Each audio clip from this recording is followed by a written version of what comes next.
이슈 털어주는 남자 김종배입니다.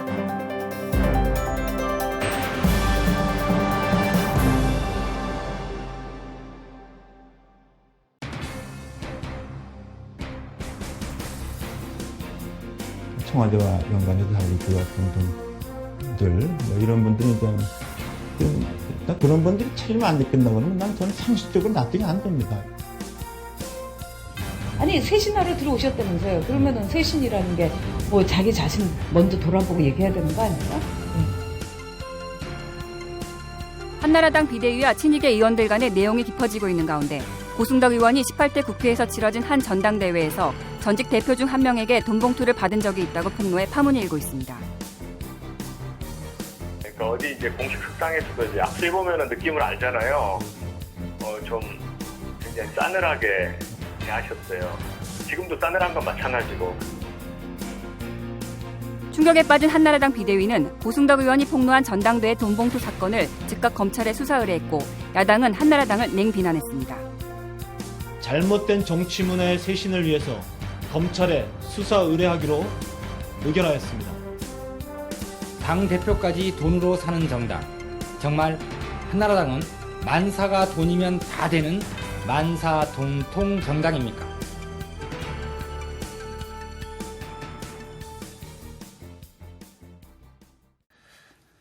어제 친이계의 권태기 의원을 모시고 한나라당 쇄신 논란을 짚어봤는데요. 오늘은 이상돈 비상대책위원을 모셨습니다. 이 이상돈 위원은 MB정부 실세 용퇴 주장을 펴서 논란의 중심에 선 그런 분입니다.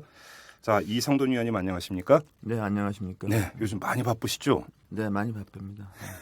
워낙 이게 완전히 벼락을 맞았습니다.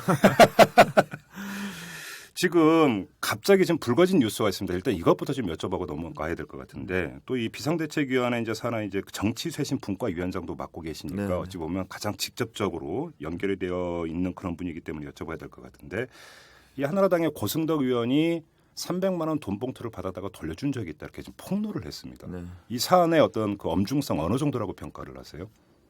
그것은 뭐 정당의 그야말로 뭐 존립을 위협할 정도의 문제죠. 네. 예, 그리고 이게 뭐 그 의원 개인의 문제가 아니라 그 고승덕 의원의 주장이 맞는다 하면은 네. 당 대표를 선출하는 그 엄중한 전당대회를 하는 데 있어서 그 돈봉투 오고 갔다 말이죠. 상식적으로 그럼 고승덕 의원 한 사람에만 갖겠느냐 싶은 네. 생각할 수 있겠죠. 네. 그 당사자가 누군지 진짜 죄인인지는 모릅니다. 그런데 그것이 만약에 사실이라면은 일단은 그 우리 공직선거법상에 뭐 징역 3년인가 되는 예. 그런 엄중한 조항의 정면적 위반이고 네. 이게 다른 그 정당 내 뭐 선거도 아니고 당 대표를 뽑는 선거에서 그랬다 하게 되면은 그야말로 당 대표가 그냥 정당성이 있겠느냐 하는 그렇죠. 그런 논의도 나올 수 있는 거 아닙니까? 그렇죠. 그야말로 정당의 그 기반을 흔드는 그 사건이죠. 그래서 뭐 우리는 뭐 사실을 알 수 없기 때문에 네. 뭐 이런 사안에 대해서는 일단 검찰에 엄정한 수사를 요청하고 그 결과를 지켜보는 것이죠. 어제 그러니까 제가 알고 있기로는 어제 비상대책위원회에서 이거는 뭐 전혀 안건이 아니었는데 결과적으로는 비상대책위원회에서 전격적으로 수사 의뢰를 요청하기로 이제 결정을 한 거 아닙니까? 네, 그렇습니다. 네. 뭐 이제 그런 판단에는 지금 교수님께서 말씀하신 그런 엄중성이 있다고 판단을 하신 네, 거고요. 네, 그렇죠. 네. 그런데 이 검찰 수사는 당연히 가야 되는 거죠. 이건 현행법 위반이니까 네, 그렇습니다. 사실이라고 한다면. 네. 그런데 또 한편으로 보면은 검찰 수사에만 그 맡길 성질의 문제냐 이런 얘기도 나올 수가 있어요. 그러니까 독자적으로 당 내에서 비상대책위원회 차원이든 어디든 독자적으로 일단 전면적인 실태 조사는 한번 해야 되는 것 아니냐 이런 주장이 나올 수도 있는 것 같은데. 네, 그렇습니다. 그걸 논의를 했습니다. 그래서 네. 이제 그 당의 뭐 윤리위원회 뭐 네. 이런 조직이 있는데 그래서 그 조직을 통해서 이제 한번 다시 하려고 뭐 그런 것도 거론했습니다. 그런데 그래요? 이제 그 조직위원회 구성원 같은 것이 과연 이렇게 현재 이 시점에서 적절하느냐 뭐 이런 문제도 좀 나와서 네. 일단은 검찰 수사를 의뢰하고 제일 급하고 예. 뭐 일단 좀 그 여러 가지 검토해서 이제 그런 것을 뭐 해야만 되겠죠. 당내에서도. 네. 그런데 지금 그게 꼭 필요하다고 보는 게 오늘 또 나온 뉴스가 있습니다. 그러니까 네. 한나라당 윤리위원장을 역임한 바 있는 임명진 목사가 오늘 밝히기를 이게 비례대표 공천 과정에서도 돈 봉투가 오고 갔다 이렇게 지금 밝혔거든요. 이렇다면 이것이 당대표 경선 과정에서 돈 봉투가 돌려졌을 뿐만 아니라 국회의원 공천 과정에서까지 돈 봉투가 오고 갔다라면 이것은 거의 중증이라고 봐야 되는 거고 상당히 만연해 있다고 봐야 되는 거거든요. 어떻게 보십니까? 뭐 제가 뭐 무슨 할 말이 없겠습니다. 거기에 대해서 무슨 말이 뭐 필요 있는가 하는 생각입니다. 뭐 이게 저 비례대표라는 것은 국민의 직접 선거가 없이 네. 물론 저 투표를 하죠. 네. 그야말로 뭐 상위권 같은 것은 일단 뭐 지명되면 당선권에 드는 것이고 뭐 그래서 이제 많은 의혹 같은 게 과거에 있었죠. 그래서 네. 심지어 이제 공식적으로 내는 당비 같은 것도 예. 우리 법에서는 그 나중에 그걸 사실상 금지하지 않았습니까요? 네. 그런 것 당비 혼납도 아예 먼저 하든가 뭐 인과관계가 있으면 그것도 위반이라고 봐서 네. 그 당시 여러분 다 아시다시피 그 누구죠? 그 친박연대라는 급히 생긴 네. 정당에 뭐 1번 뭐 그 문제 가지고서 심각한 결국 형사사법까지 가지 않았습니까? 네네네네. 그거는 공식적인 당에다가 헌금한 것도 이렇게 문제가 생겼습니다. 네. 근데 이것도 뭐 저는 사실 아무것도 모르니까 임명진 목사님이 이제 어느 정도의 근거를 갖고 말하시는지 알 수 없습니다. 만일에 뭐 그런 것이 있었다면은 그 자체가 뭐 당연히 준 사람 받은 사람 다 공직선거법 범죄고 이건 뭐 단순히 벌금형 될 것이 아닐 겁니다. 예. 네. 그럼 너무너무 분명한 얘기라서 제가 뭐 말할 게 없습니다. 제가 계속 이제 포인트를 검찰 수사는 일단 지켜보도록 하고 독자적인 그리고 전면적인 당내 조사가 필요하지 않는가라고 질문을 드리는 또 하나의 이유를 말씀을 드릴게요. 크게 두 가지인 것 같은데 하나는 이게 고승덕 의원이 300만 원이 든 돈 봉투를 받았다고 돌려줬다고 하지만 상식적으로 생각할 때 그게 고승덕 의원에게만 갔겠습니까? 아니었겠죠, 당연히.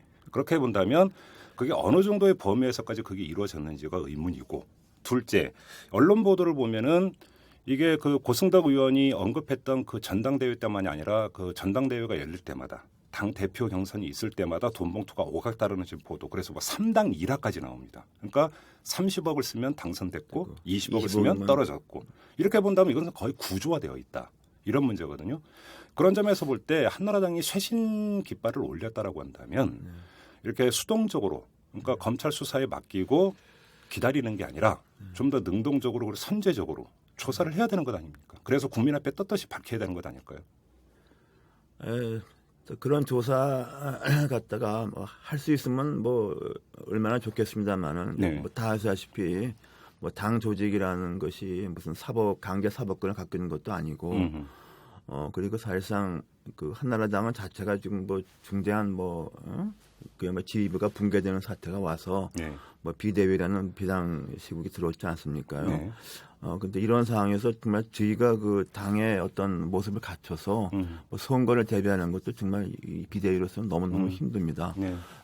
그리고 그래서 그렇다고 해서 무슨 지휘부만 그 비대위에 있는 것이지 네. 기존은 다 당 조직이 있지 않습니까? 예. 그리고 당 조직 자체가 뭐 스스로 이런 것 갖다 자정할 수 있는 어떤 그 조사할 수 있는 그런 시스템이 돼 있는가 하는 것도 좀 상당히 회의적입니다. 그리고 또 하나 제가 말씀드릴 수 있는 것은 당에서 윤리니 하는 것은 어떤 그 당 소속의 당원이나 그 소속의 의원이 실정법은 아니더라도 무슨 좀 품위에 어긋나다니까 무슨 당의 어떤 당론에 배치하다니까 뭐 이런 거 하는 게 원리지 네. 실정법을 정면으로 위반하는 문제는 이건 솔직히 말해서 이게 당 내부에서 감당할 것은 좀 벗어나는 게 아닌가. 일단 최종적으로 사법 처리를 받아야 되죠. 뭐 예. 일단 그 검찰의 수사가 이건 선행 그것이 더 중요하다고 봅니다. 그래서 그런 면이 한계가 있기 때문에 이것은 보통 통상적인 무슨 그 소속 국회의원이 무슨 술집에서 품위에 어긋나는 했다 뭐 이런 거라면 당해서 하겠지만은 이거는 좀 중대성을 봐서 당연히 검찰 수사가 우선돼야 한다 봅니다. 다만 검찰 수사가 신뢰성이 있냐 없냐는 건 또 다른 문제입니다. 제가 여쭤보려고 제가 바로 답변할 그 수 있는 점인데. 건 그건 또 다른 문제입니다. 바로 그 점인데 뭐냐면 검찰 수사에만 맡겨놨을 경우에 총선이 4월 11일입니다. 그죠? 딱 석 달이 남았는데 검찰이 이제 얼마나 의지를 가지고 빠르게 수사를 하느냐에 따라서 이제 달라지겠지만 예를 들어서 이것을 총선 뒤로 어떤 수사 결과 발표를 만약에 미룬다든지 이런 가능성도 배제를 할 수가 없는 거 아니겠습니까? 네, 그렇습니다. 그렇게 본다면 유권자 입장에서는 그 투표를 하는 데 있어서 중요한 판단근거 하나를 확보하지를 못하고 투표를 하게 되는 결과를 빚습니다. 네. 이런 문제도 분명히 있는 거 아닙니까? 네, 이제 그러면 결국에는 마지막으로 나오는 게 특검인데요. 네. 우리가 그래서 그 디도스 그 네. 선관위 공격도 그 검찰의 수사가 납득하지 않아 보이면은 여야가 특검을 하기로 이제 합의를 봤습니다. 네. 그런데 일단은 검찰의 수사가 나와봐야 되는데 이것이 뭐 지난 연말에 예. 나온다 연기됐고 지금도 이건 검찰 수사 시발이기 때문에 네. 사실은 뭐 일단 검찰이 어떻게 하는지를 좀 지켜봐야 되겠고 아직은 뭐 특검 논의는 좀 빠르다고 봅니다. 예. 그러나 사실상 그 수사가 예. 지지부진하고 할 경우에 결국에는 그것은 또 특검으로 가야 된다. 그 한나라당이 참 그 한심하지만은 자기 네. 당에서 벌어진 그 불미스러운 일 예. 이것을 엄정하게 조사해달라고 특검을 요청하는 그런 상황이 오지 않을까 참 걱정됩니다. 네. 그래요. 네. 네. 정말 걱정됩니다. 네. 알겠습니다. 그리고 그러면 조금만 더 구체적으로 몇 가지만 질문을 드리고 다음 주제로 넘어갔으면 좋겠는데요. 오늘 그 언론 보도를 보면은 고승덕 의원에게 300만 원의 돈 봉투를 전달한 주체가 현재 이제 국회의장을 하고 있는 박희태 당시 후보였고, 그 지금 청와대 정무수석으로 있는 김효재 의원이 그 중간 다리가 돼서 돈을 주고 갔다. 이런 지금 보도가 나왔습니다. 네. 그러니까 물론 이거는 그러니까 뭐 당사자들은 전면 부인을 부인하고 했습니다. 있습니다. 네. 그래서 이 자리에서 사실로 확정해서 이야기하는 데는 물론 무리가 있습니다. 네, 그렇습니다. 하지만 이런 한번 가정법을 만약에 언론 보도가 나온 게 맞다고 한다면 이 박희태 의장 국회의 수장 아닙니까? 네, 그렇습니다. 이건 대단히 불민스러운 네, 일입니다. 네. 박희태 의장이 어떤 처신을 해야 된다고 생각하십니까? 그건 뭐 논의할 필요가 없는 거 아닙니까요? 뭐 그런 상황이라면은 네. 네. 물론 그 국회의장 본인은 뭐 몰랐을 가능성이 굉장히 높습니다. 그래서 실무진에서 돈 봉투를 줬을 수도 실무진에서 있다. 그럴 가능성도 많이 있습니다. 네. 그러나 그 자기 주위에서 그런 일이 일어났는데 네. 내가 모르기 때문에 나는 아무 일도 없다. 나는 그것은 좀 타당하지 않습니다. 네. 그럼 거슬러 올라볼 것 같으면은 벌써 한 오래됐죠. 김대중 대통령 전 대통령이 저 야당 당수하실 때 그 측근의 어떤 의원이 그냥 무단 북한을 갔다 오지 않았습니까? 네네네. 그런데 그것 때문에 그 김대중 대통령이 자체가 얼마나 비난을 받았습니까? 본인은 전혀 모르는 일이었습니다. 뭐 그래서 제가 볼 때는 그런 것을 볼 때 나는 몰랐기 때문에 네. 나는 책임이 없다 하는 것은 물론 법적 책임이 없겠죠. 네. 그러나 정치적 책임은 좀 면하기 어렵다고 봅니다. 똑같은 과거에 그런 것이 있었거든요. 그러면 검찰 수사가 만약에 개시가 되니까 당연히 되겠지만 된다면 국회의장직을 일단 내놓고 그냥 그 평의원 내지 자연인 신문으로서 검찰 수사를 받아야 된다고 생각하십니까? 글쎄 그거야 뭐 현재로서는 뭐 검찰이 뭐 수사하는데 성격이 있겠습니까? 네. 뭐 현재 국회의장도 얼마인지 수사할 수 있는 그런데 이제 거니까. 국회의장이라는 게 또 있지 않겠습니까? 글쎄요, 뭐 저는 뭐 그렇게까지 생각하지는 않습니다. 그래요? 국회의장도 당연히 뭐 수사받을 수 있는 것이고 뭐 그것은 뭐 본인이 판단할 일입니다. 네. 그래요? 네. 그 한나라당 입장에서 이제 국회의장 보통 이제 당적을 버리기 때문에 네. 한나라당 소속이 아닌 걸로 제가 알고 있는데 네. 형식적으로는 네. 그러면 한나라당 입장에서 박희태 국회의장에게 어떤 무슨 정치적 처신이라든지 이런 걸 요구할 여지는 없다고 보시는 겁니까? 구태가 그럴 필요는 저는 없다고 봅니다. 네. 그래요? 네. 알겠습니다. 좀 다음 주제로 넘어가겠는데요. 일단 이제 한나라당 쇄신 얘기를 하기 위해서 이제 오늘 그 위원님을 모셨는데 먼저 이 문제를 짚고 나서야 이제 본격적인 얘기가 좀 될 것 같아요. 그러니까 한나라당 일부 의원들이 이상돈 위원님의 사퇴를 요구하고 있는 거 아시죠? 그러니까 과거에 이제 천안한 맞습니다. 발언 네, 네. 이거를 문제 삼으면서 사퇴를 하라고 요구를 하고 네, 있습니다. 네, 어떤 입장이십니까? 저는 뭐 충분히 해명해서 이미 다 해명이 된 거로 알고 있습니다. 더 이상 소명이나 해명할 이유가 해명을 없다라는 더 이상 것입니까? 이유가 없습니다. 그것은 뭐 말로 해명하는 게 아니라 네. 그 상황 뭐 간단히 말씀드릴게요. 저는 좀 군함 같은데 좀 관심이 많습니다. 해군 출신이시죠? 네, 그렇습니다. 네. 그래서 처음에 그러니까 다른 사람들보다는 조금 뭐 아무래도 그런 게 있고 또 외국 같은 거 그런 거 좋아하니까 그래서 그 당시 뭐 우리 정부가 우왕좌왕하고 할 때 네. 전 이게 좀 의문스러웠는데 당시 특히 이제 한 방송의 특집 보도 보니까 그게 뭐 굉장히 좀 진실에 근접한 거를 드려서 네. 그 방송을 뭐 소감 같은 걸 해서 이런 것 같다 간단히 제 블로그에 쓴 겁니다. 네. 그런데 하루 후에 그 방송의 기초가 됐던 문건 그것이 국방부가 전면으로 부정해 버렸어요. 네. 그래서 MBC 방송도 그냥 기껏 만들어놓은 보도가 그냥 토대가 허물어져 버렸어요. 그래서 네. 그런 방송가 나와서 저도 좀 당황스러워서 내가 경솔했다 이런 일이 있었다고 그 이틀 후에 그 블로그에 그걸 올렸어요.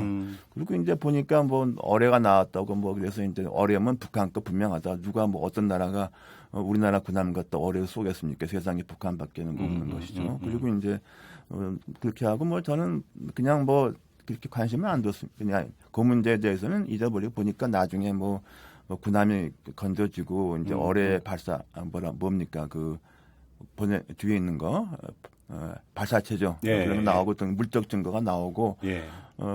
그 많은 사람들이 의혹 갖는 거 그 초기에 왜 이렇게 우방장을 했느냐 감사원 결과 보니까 그 참 뭐 군에서 뭐 허위 보고 같은 게 있다 뭐 이런 얘기가 많이 나왔지 않습니까? 예. 그래서 보니까 너무 한심하다고 생각했는데 네. 그 당시 시사저널 잡지에서 그 감사원 결과 보고서 글을 한 개 써달라고 그래서 그냥 제가 그래서 딴 생각 없이 그 글을 썼어요. 그래서 6월 23일자로 그거 나왔고 거기에 뭐 어뢰를 맞은 지 깨닫는데 한 달 반 걸리는 군대 보니까 이거 도대체 이 군대가 믿을 수 있느냐. 지금에 보니까 뭐 왜 그런데 알고 보니까 군 주지부에서 허위 보고했더라. 네. 감사원을 징계 요구했더라. 뭐 예. 한심하다. 또 거기에 대해서 북한에 대해서 제재할 것 같으면은 일단은 북한 우리가 그렇다고 뭐 무력 침공할 거 아니지 않습니까? 네. 경제 제재하는 것이 확실한 건데 확실하게 해라. 뭐 대북 지원 중단하고 금강산 개선 닫아라. 뭐 그리고 안보이사에 가봤자 이게 잘 안 될 거다. 이라크 보지 않았느냐. 뭐 그런 논지입니다. 예. 그 논지는 뭐 정부 발표에 확실히 근거해서 쓴 거죠. 난 그래서 그거부터는 그런 생각을 도대체 그 상상도 안 했습니다. 그러면 이제 그 이상돈 위원님 말씀에 따르면 그러니까 훨씬 전에 자발적으로 이미 자신의 입장을 정리해서 다시 발표를 했고 끝난 얘기다. 네, 그런 말씀이시죠? 저는 그런 거죠. 그러니까 예. 그 당시 뭐 초기에 그때는 그야말로 온 대한민국 국민이 그냥 그 추측과 추론을 하고 그럴 때였는데 제가 네. 그때 좀 그냥 제 개인이 아니고 제가 주목받는 사람으로서 좀 경솔하게 좀 MBC 보도 네, 소감을 네, 올린 네, 거예요. 제가 네. 경솔했다가 사과했어요. 그 당시. 그래요. 그런데 지금 어제 이제 저희가 권택기 의원을 모시고 이제 인터뷰를 했었는데 권택기 의원 주장은 소명이 아직 안 됐다. 그러니까 만약에 한나라당 의원총회가 열리면 거기에 출석해서 소명을 해야 된다 이렇게 주장을 했거든요. 그러면 그런 주장은 일고의 가치가 없다고 보십니까? 그럼 뭐 저는 그렇게 뭐 별로 의미가 없다고 봅니다. 그 뭐 그런 것은 이미 제가 그 글 때문에 네. 사후에 말로 소명하는 것은 의미가 없지 않습니까? 그럼 이제 소명의 필요가 전혀 없다고 보시는 거고 뭐 저는 이미 밝혔기 때문에. 이미 밝혔기 때문에 네. 저는 그렇게 봅니다. 네. 그래요? 근데 뭐 글이 제가 보기에는 깔끔하게 잘 쓴 글이고 우리 군대의 아픈 거, 우리 예, 외교 예. 정책의 참 맹점을 꼬집은 뭐 이런 비상시국에 대처하는 게 어리숙하다는 걸 제가 그러면 비판한 거죠. 뭐 지금 이상돈 의원님 말씀에 따르면 이미 주간지를 통해서 다시 이제 그 정정된 입장도 깔끔하게 밝혔는데도 불구하고 소명이 이루어지지 않았다고 하면서 사퇴까지 주장하는 데는 그럼 정치적 저의가 있다고 보시는 건가요? 거기에 대해서는 제가 답변 드린 게 부적절합니다. 그래요. 네. 그러면 하나만 더 여쭈어보고 넘어가겠습니다. 어제 권택기 의원이 나와서 이야기했던 거 논리 중에 하나가 뭐냐면 이제 조영환 헌법재판관 후보자 있지 않습니까? 지금 계속 그 인준이 안 되고 있습니다. 그런데 그 중요한 이유가 조영환 그 후보자가 청문회에 나와서 했던 발언 때문인데 그게 그러니까 천안함 문제였었습니다. 그때 조영환 후보자가 청문회에서 뭐라고 이야기를 했냐면 이 천안함 문제에 대해서 정부 발표를 믿지만 직접 보지 못해서 확신하지는 못한다. 이 한마디를 가지고 한나라당이 문제를 삼았고 지금까지 그 인준이 되고 있지를 않습니다. 그런데 권택기 의원의 주장은 우리 한나라당의 입장은 그런 것이었다. 그런데 똑같이 천안함 발언을 했던 이상돈 위원에 대해서 다른 잣대를 들 수는 없는 거 아니냐. 그러면 일관성이 무너진다. 이렇게 주장을 했거든요. 이 점에 대해서는 어떻게 근데 생각하십니까? 난 조영암 재판관 발언도 좀 터무니없는데요. 네. 그 직접 보지 않아서 믿을 수 없다 그렇다면 또 케네디 대통령도 암살도 안 믿어야 될 것이고 예? 예수님 부활도 아니 그렇지만 믿을 정부 발표를 믿지만이라는 또 앞에 말도 있거든요. 예, 근데 정부 발표 믿지만 직접 안 봐서 다 못 믿다는 난 조영원 재판관이 그게 발언이 좀 그게 말이 안 됩니다. 그래요. 그러면 지금 세상에 우리가 아는 거 직접 보는 게 얼마나 있습니까? 그러면 그 한나라당이 그 조영환 후보자의 그런 발언을 문제 삼아서 인준을 시켜주지 않고 있는 것은 정당하다고 평가를 하십니까? 네, 그건 또 다른 문제가 되어 있는데요. 예. 그러니까 제가 볼 때는 그 조영원 의원의 발언이 굉장히 좀 정부 불신뿐 아니라 어떻게 직접 보지 않아서 그 부분은 좀 상당히 좀 제가 볼 때는 법률가로서는 그때 뭐 재판관이 자기가 직접 못 본 거는 판결하지 말아야 되는 거 아닙니까요? 네. 물론 그런 면은 있겠지만 헌법재판관의 역할이라고 하는 것이 어떤 사실 판단도 물론 조금은 있겠지만 근본적인 문제는 법리 판단 아닙니까? 그리고 누구에게나 그러니까 헌법상 양심의 자유가 있는 겁니다. 그런데 그런 걸 문제 삼아서 인준 표결을 안 해주는 것이 정당할까요? 근데 헌법에 그 양심의 자유는 물론 있지만요. 네. 그걸 뭐라 그러지 않습니다. 그러나 그 양심의 자유가 말하자면은 그 시대에서 받아들이지 않으면은 네. 공직 같은 거 하기 어려운 거죠. 그래요. 네, 그렇습니다. 네. 그렇게 보시는군요. 전 그렇게 봅니다. 그러면 지금 조영환 후보자의 문제에 대한 어떤 한나라당의 어떤 태도의 기조는 대체적으로 수긍을 하신다는 말씀이시죠? 대체적으로 수긍합니다. 그냥 그러면 한나라당 헌법재판소에 각 정당의 네. 추천이 있지만 그렇다고 해서 아무나 추천해야 된다 그렇게 볼 수는 없습니다. 그것은 적어도 여야 간에 상당 공감대가 있는 사람을 네. 추천한다고 봐야 되는 것이죠. 그래요.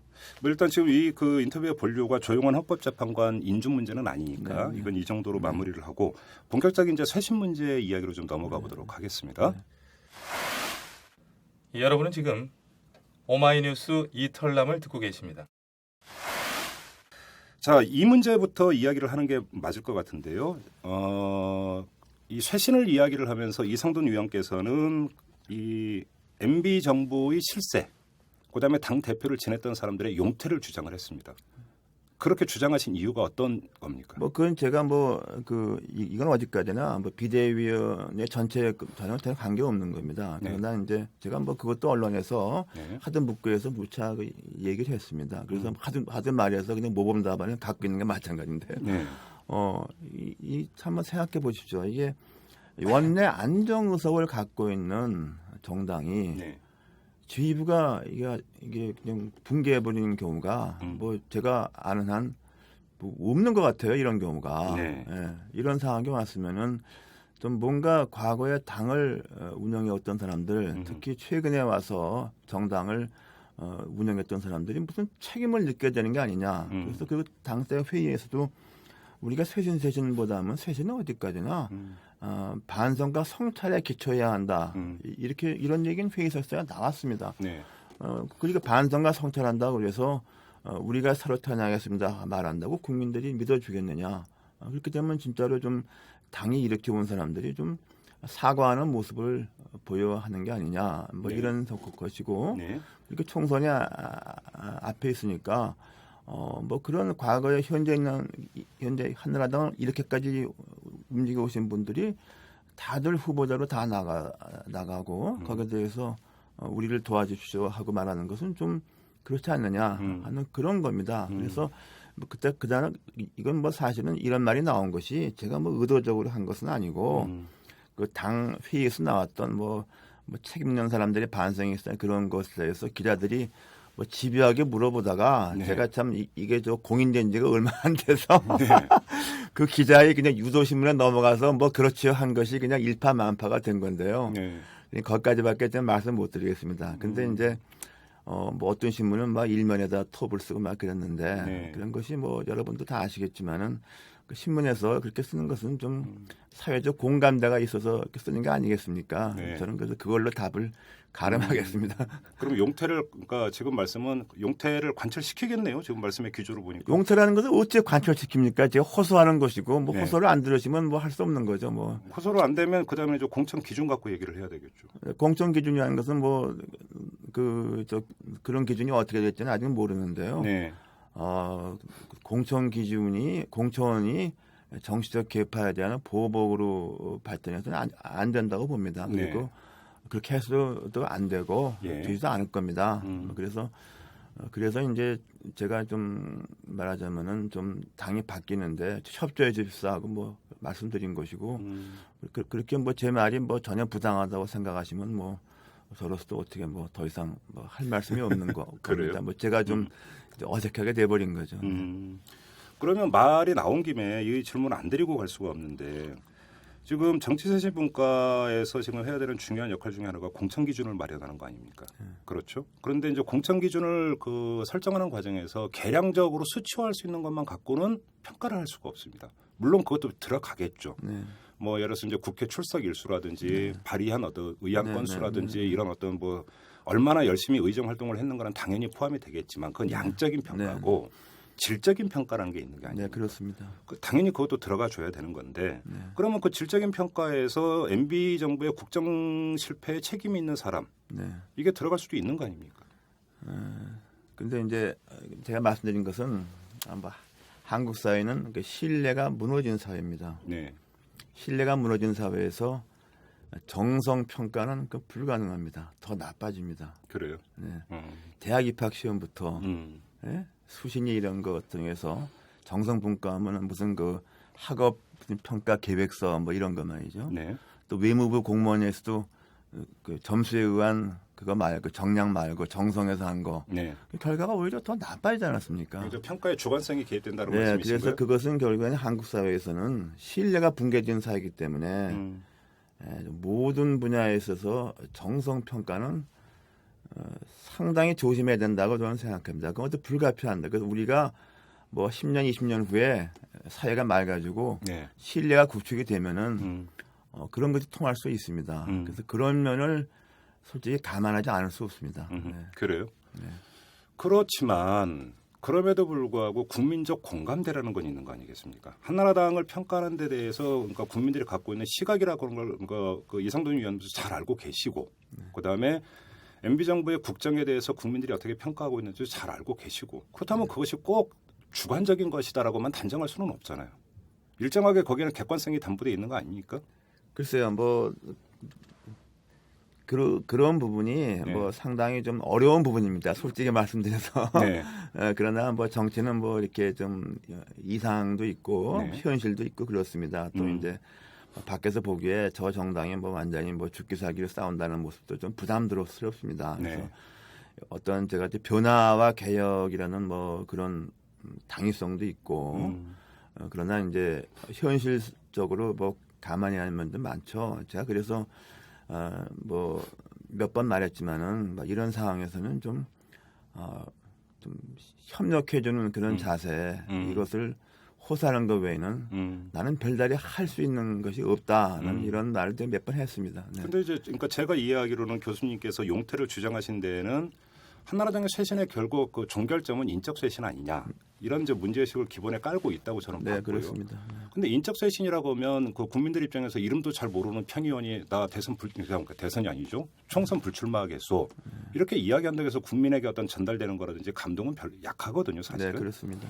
이제 MB 정부 하면 떠오르는 상징성 있는 인물이 또 자기가 책임지는 모습을 보일 때 비로소 인적 쇄신이라고 하는 것들이 국민에게 제대로 전달될 수 있고 효과가 있는 건데 그런 점에서 본다면 이것은 사실 쇄신의 명운을 걸고 한번 밀어붙여야 되는 그런 문제 아닙니까? 위원님 솔직하게.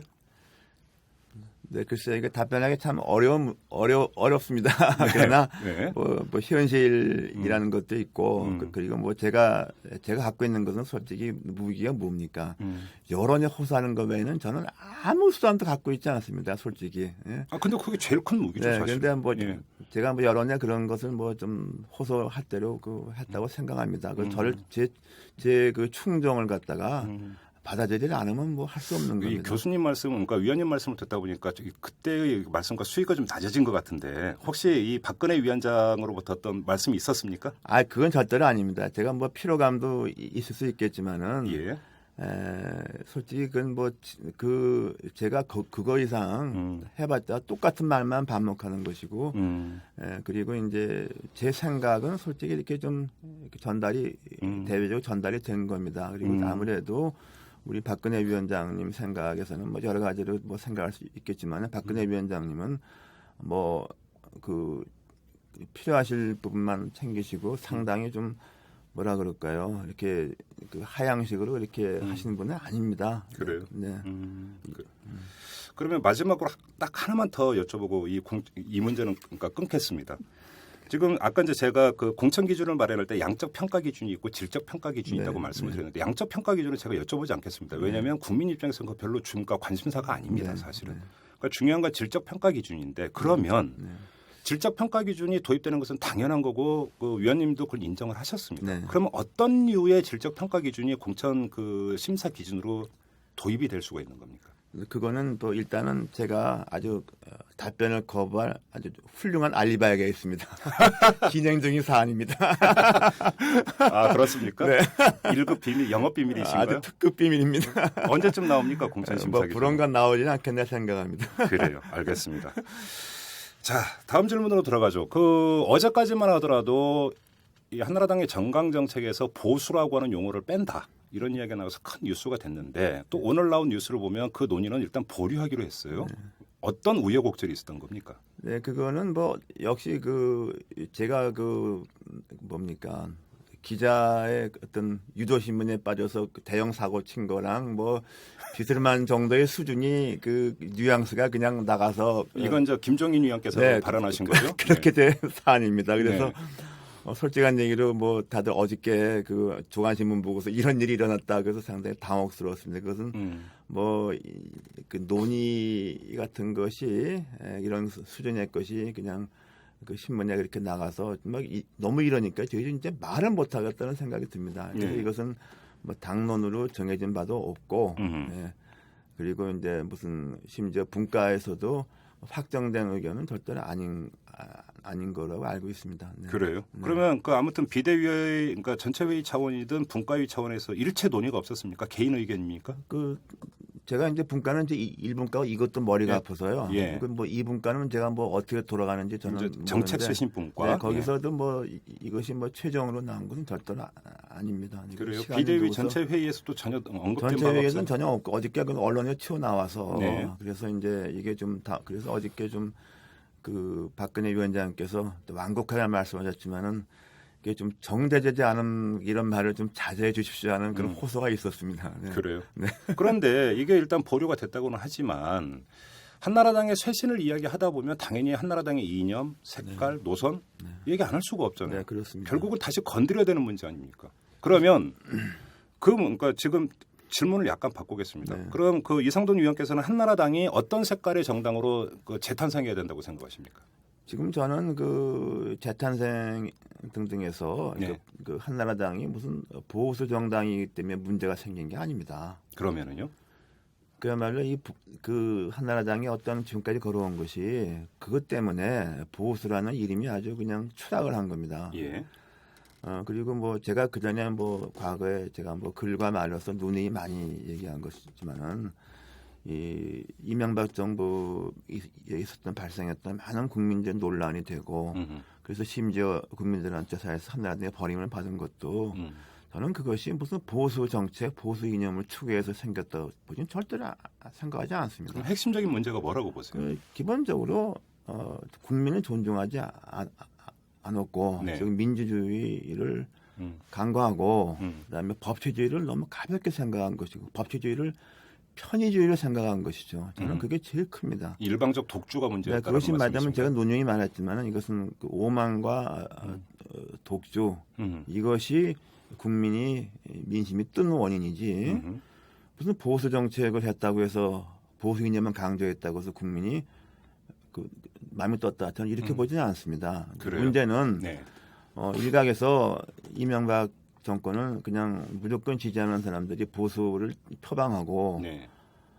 그랬기 때문에 그래서 일반 국민들이 보기에 그 이꼴로 본 거, 동등하게 본 거죠. 제가 그런 부분이 제가 참 제일 안타깝게 생각하는 부분입니다. 네. 그래요. 네. 그러니까 지금 말씀은 한나라당과 이명박 정권을 나눠서 말씀을 하신 겁니까? 그러니까 이 전까지 한나라당과 이후에 한나라당하고 나눠본 것이고. 그러면 네. 예를 들어서 지금 그 이른바 반엠비 정서라고 얘기를 하지 않습니까? 이제 반엠비 정서의 어찌 보면 이제 불똥이 한나라당으로 튄 거고 공동 책임이니까 여당이니까. 근데 반엠비 정서의 핵심을 보면 지금 그 이상돈 위원께서 지적하신 문제 분명히 있습니다. 민주주의 퇴행 논란이 계속 있었고 어떤 독성과 독주라는 단어가 거의 유행어처럼 쓰였고 누구도 부인할 수 없습니다. 하지만 그 문제만은 아니었다라는 것이죠. 왜냐하면 MB 노믹스나 이런 것들이 나오면서 어떤 비즈니스 프렌들리 정책이라는 이런 것들에 대한 국민적 반감도 상당히 컸었고 네. 민생이 전혀 나아지지가 않고 오히려 더 나빠지는 거에 대한 어떤 불만이 있었고 결국 이런 문제는 어떤 노선, 어떤 정책 노선으로 가는 것인가의 문제와 직결된 거잖아요. 결국은. 근데 그럼에도 불구하고 한나라당의 어떤 노선이나 이런 데는 문제가 없었다라는 것입니까? 근데 이건 큰 줄기죠. 우리가 노선, 정책 노선을 말하기 전에 저는 뭐 보수 진보하는 그 상위 개념으로서 말씀드리는 것이고 네.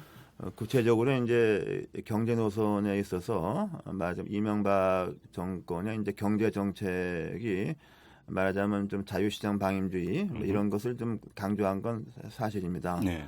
그러나 저는 이명박 정권의 경제가 결과적으로 이렇게 사회 양극화가 돼서 국민의 45%가 자기는 하층민이다 하게 된 것은 그 정책보다는 다른 면에 있다고 봅니다. 네. 예를 들면은 이게 예를 들면 뭐 자유시장 경제 정책을 신봉하는 사람들은 환율 같은 거는 시장에 맡겨야 된다고 봅니다. 그렇게 주장하죠. 네, 예. 근데 이 정권 초기에는 이 정권이 바뀌자마자 환율이 올라서 대기업 수출에 유리한 환경을 조성하지 않았습니까요? 네. 그리고 그 후에도 또한 이제 자유시장주의 경제학자들은 일반적으로 정부 지출 특히 불필요한 비용 경제적이지 않은 데 대해서 공공적인 지출하는 것을 굉장히 싫어합니다. 네. 그러나 이 정권 들어서 그 뭐 30몇 원이나 돈을 그 4대강 제가 볼 때는 명분도 별로 없는 4대강 사업에다가 그 투입했고 네. 뭐 이런 것이 이제 좀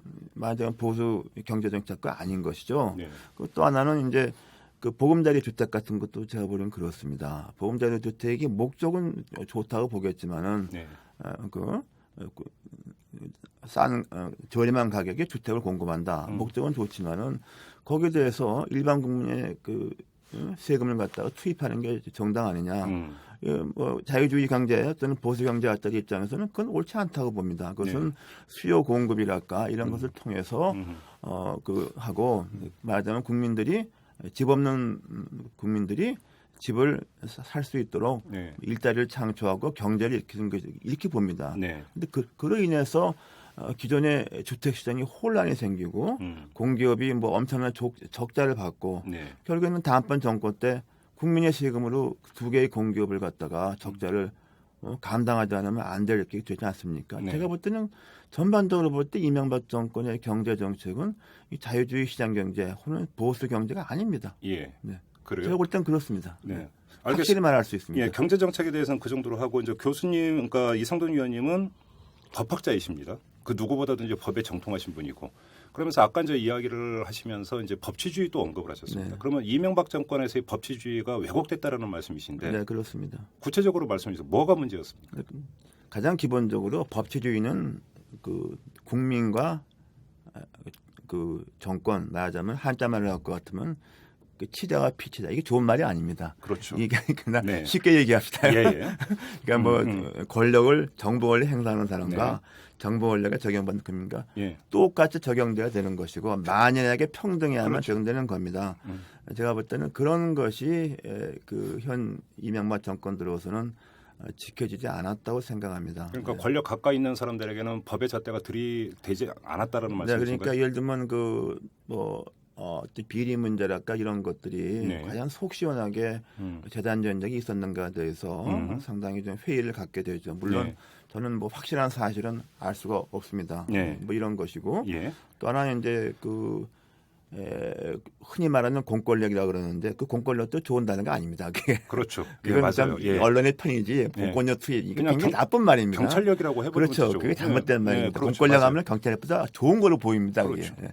일단 흔히 많이 말하니까 저도 100% 동의합니다. 네, 그런 말을 흔히 말하니까 이 앞으로 그런 말도 고쳐야만 됩니다. 이거. 권위적이죠. 네, 예. 그런 공권력이라는 말 쓰지 말아야 됩니다. 네, 이거. 네, 네.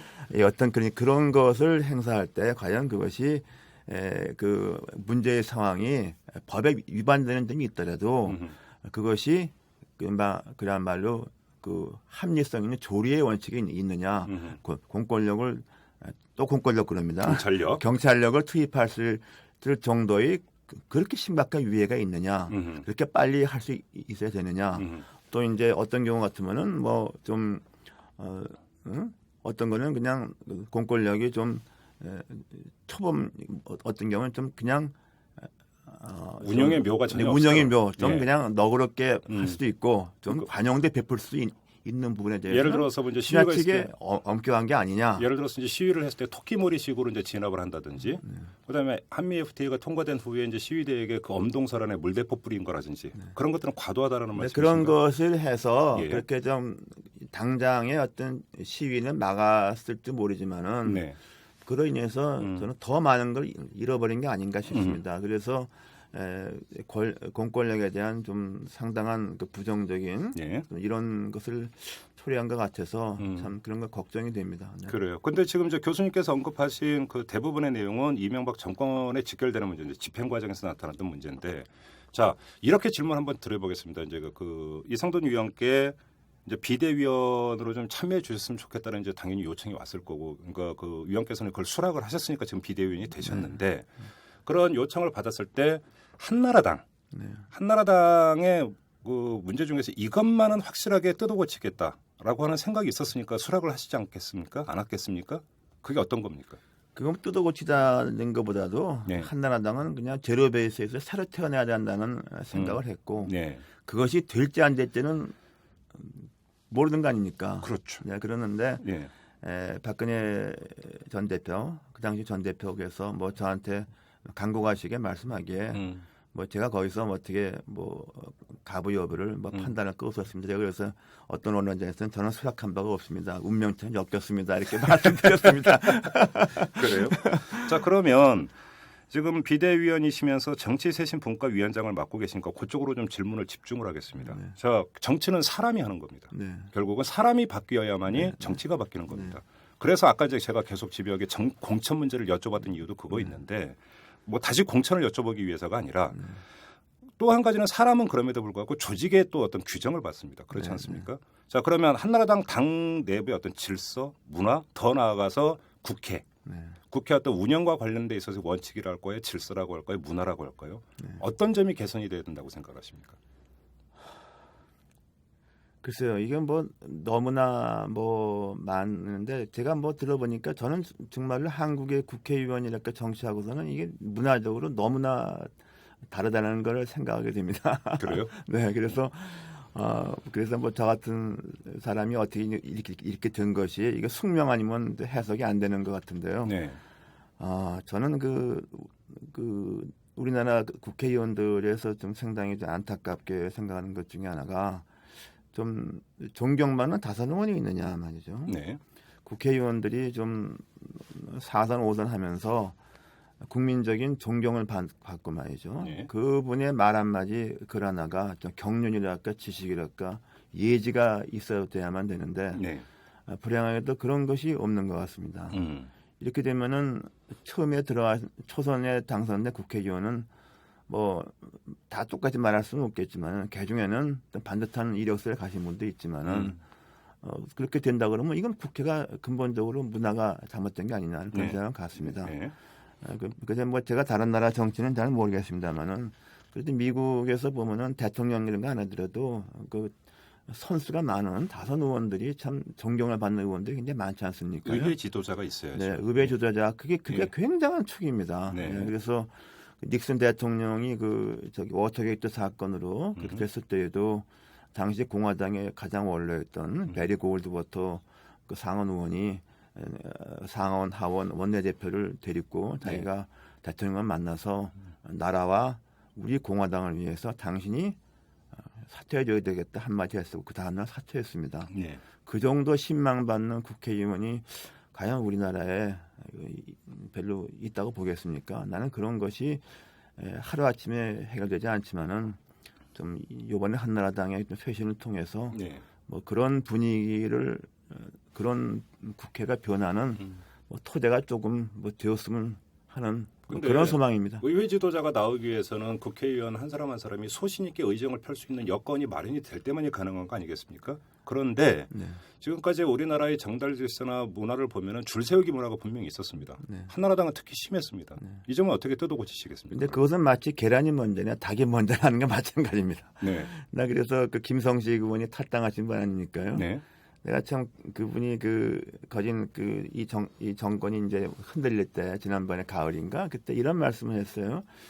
청와대에서 호루라기를 불지 말아라고 했습니다. 네. 저는 생각하기에 호루라기를 불더라도 따라가지 않아야 하는 거죠. 부당하다면은. 네. 그러니까 지금까지 그 이른바 쇄신파 의원이라고 하더라도 네.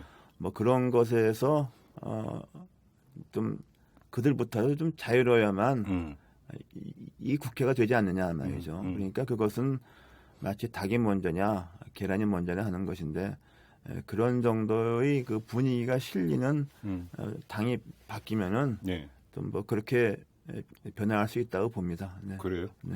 근데 이제 그분들이 그렇게 움직일 수 있는 공간을 열어주는 게 이 정치쇄신 분과에서 해야 되는 일 아닙니까? 그렇게 좀 어떤 제도를 만들어줄 수 있는 틀을 만들어주는 작업들.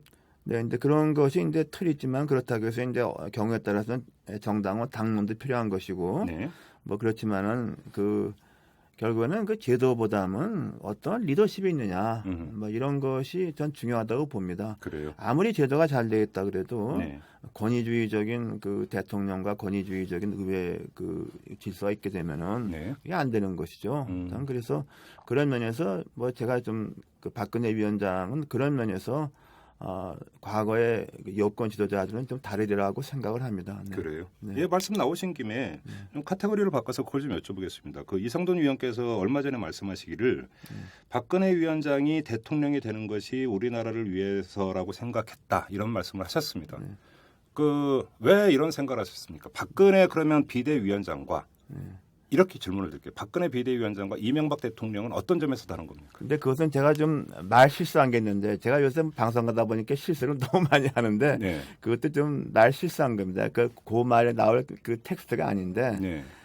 거기에 대해서 뭐 제가 말씀드린 건 그렇습니다. 그 뭐 어떤 정치인이라는 것은 그 시대적인 어떤 그 요구가 있지 않습니까요? 예. 그런 면에서 이 시점에서 특히 이제 한국의 어떤 보수 말하자면 넓은 의미의 보수층에 좀 기반을 두고 있는 정치인 중에서는 네. 그래도 박근혜 대표가 그 가장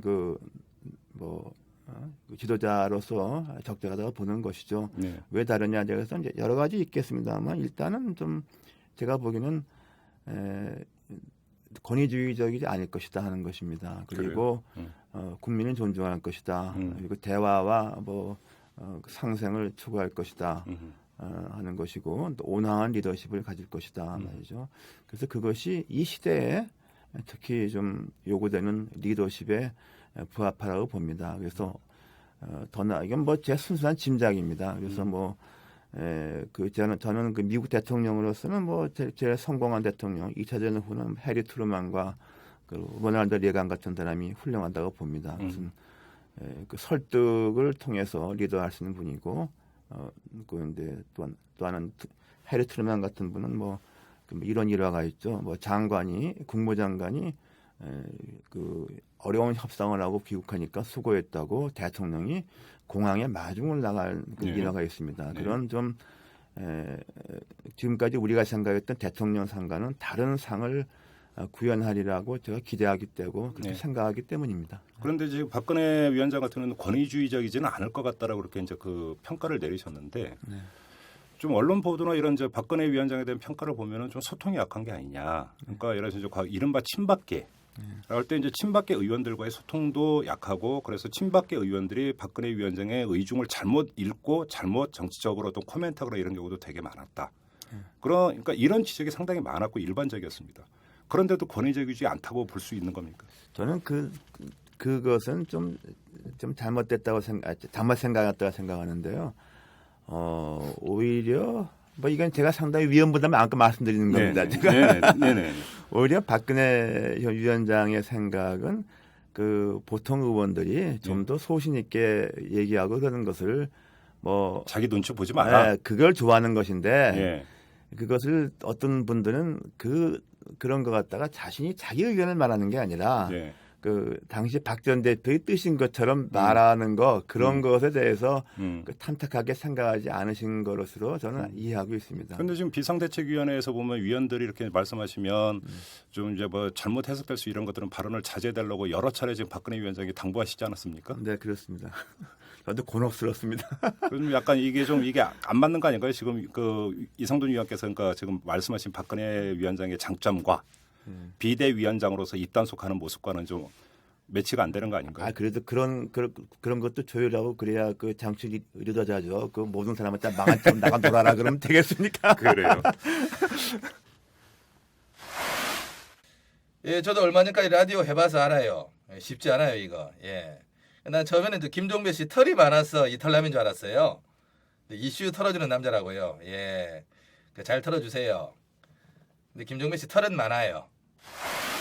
개인적으로 이런 질문을 한 번만 드려보고 싶습니다. 그러니까 그 이상돈 위원께서는 2008년에 그 이회창 그 당시 위원이 이제 추진했던 자유선진당 창당 발기인으로 참여를 하셨습니다. 그런데 지금은 또 한나라당 그러니까 쇄신과 관련해서 비상대책위원을 맡고 있습니다. 그 전에는 한나라당하고 전혀 연을 두고 있지를 않았는데 오히려 자유선진당 쪽 했었는데 뭐가 바뀐 겁니까? 그 위원님이 어떤 생각이 바뀌신 건가요? 생각보다 이거는 좀 제가 아직은 말씀드릴 그런 것은 아닌데요. 네. 그럼 자유선진당 것은 그 전적으로 그 이회창 당시 전 총재와 좀 개인적인 인연 뭐 이런 것이 때문에 그 당시 뭐 다른 두 분과 뭐 전원책 그 유석준 두 분과 좀 그런 것도 있었고 제가 좀 개인적인 친분이 있습니다. 그냥 개인적인 관계 때문에 개인적인 관계고 그래도 그 당시 뭐 제 생각은 좀 그렇게 해서 좀 자유선진당이 좀 말하자면은 좀 본래의 의미의 보수 정당이 될 수 있을까 하는 그런 기대도 있었는데 당시 상황을 볼 때 그렇게 우리 한국 정치에서는 그 좀 작은 정당은 그 지역에 근거하지 않은 건 참 어렵다는 걸 이제 그 참 뼈 아프게 느꼈습니다. 그러니까 그것은 뭐 그렇게 해석해 주시면 좋겠습니다. 상세한 것은 뭐 제가 있다면 무슨 10년 후에 회고록이었을 때나 말할 수 있을 것 같습니다. 그러면 요 질문만 드리고 마무리할 텐데요. 아무튼 이제 이회창 총재의 개인적인 연이었기는 하지만 아무튼 자유선진당에 잠깐 이제 발을 담그신 적도 있고 지금은 한나라당 이제 비대위원으로 활동하고 계시고 그런데 이제 정치권에서 얼마 전부터 보수연합 얘기가 나오질 않았습니까? 그 문제에 대해서는 그러면 어떻게 풀어야 된다고 생각하십니까? 네, 그런 보수연합에 대해서는 이게 지금 저도 굉장히 잘못 생각한 게 있습니다. 저는 그 노무현 정권 후반기 와서 우리나라 사회가 상당히 좀 보수가 설득력을 가진 걸 알았습니다. 그런데 사실은 나중에 보니까 그것은 좀 우리가 그다음 노무현 정권에 대한 그 비판 내지 반대 또는 반감 이런 것이 투영된 것이지 그렇게 볼 수가 없다는 것을 제가 나중에 좀 보수를 선택한 게 아니었다. 그렇다는 것을 제가 좀 나중에 생각을 했고 그다음에 이 정권 들어와서는 오히려 그 시점에서의 보수가 오히려 줄어들었다고 봅니다. 그래서 보수대연합이라고 명칭은 있지만은 그 한계가 지난번에 서울시 주민투표와 서울시장에서 한계가 노정됐다고 봅니다. 그럼 뭐 한나라당 따로 자유선진당 따로 가는 게 맞다라는 말씀이신가요? 따로 가는 게 아니라 뭐 또 다른 뭐 정당을 창당하시려고 하는 움직임도 있지 않습니까? 그래서 그것이 말하자면 그 민주당이나 진보 같은 경우는 워낙 그 파이가 크니까 쓸 여지가 있지만은 이쪽에서는 그렇게 좀 분산해서 쓸 여지가 좀 굉장히 줄어들었고 오히려 우리는 그 마음을 잃어버린 말하자면 중간에 있는 층이죠. 저는 그 안철수 현상이라는 것이 결국 그래서 나온 거로 봅니다. 흔히 과거에 뭐 30대, 40대, 30이라고 그랬지 않습니까? 근데 30이 그 지난번에 가을에 선거나 투표 보니까 10이 없애버린 것 같아요. 그 10이 결국에는 그 안철수에 들어간 것 같습니다. 그러니까 보수 대연합 같은 기치를 하게 되면은 그 50%를 그때 차버리는 겁니다. 그거보다는 우리가 거기에 좀 기반을 해서 50%의 마음을 가져올 수 있도록 여러 가지 노력을 해야 하는 것이 맞다고 봅니다. 알겠습니다. 자, 이제 마무리를 해야 될 시간인데요. 맨 처음에 드렸던 질문을 좀 한 가지만 보강 질문을 드리고 마무리를 하도록 하겠습니다. 제가 그 이상돈 위원님을 너무 괴롭히는 것 같은데 그 고승답 의원의 300만 원 돈봉투와 관련해서 그 보강 질문을 드릴게. 그러니까 제가 알고 있는 바로는 어제 비상대책위원회에서 검찰이 수사 의뢰를 할 때 수사 의뢰를 하자고 적극적으로 주장하신 분이 이상돈 위원인 걸로 제가 알고 있습니다. 맞습니까?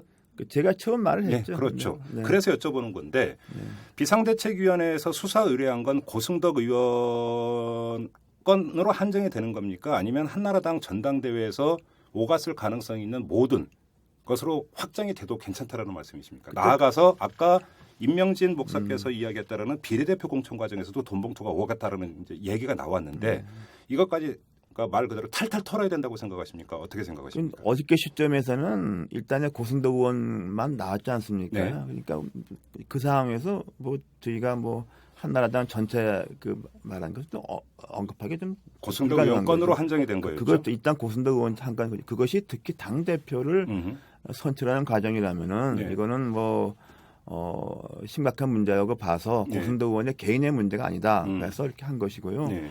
임명진 목사님 건은 뭐 제가 여기 와서 오늘 처음 듣습니다. 예. 그래서 뭐 다음 주일에 네. 그 회의가 있게 되면은 거기에 대해서도 네. 그냥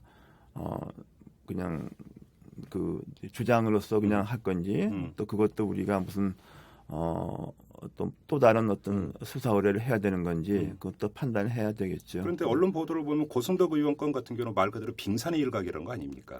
그죠? 그렇게 본다면 검찰 수사가 전반으로 확대가 되는 것이 당위적인 얘기 아닐까요? 근데 검찰 수사라는 것이 뭐 처음부터 하는 게 아니라 뭐 네. 하다 보면 그 고구마 줄기처럼 나오지 않습니까? 물론 수사기법 그래서 저는 검찰이 그 고구마 줄기를 잘 캐주길 기대하고 있습니다.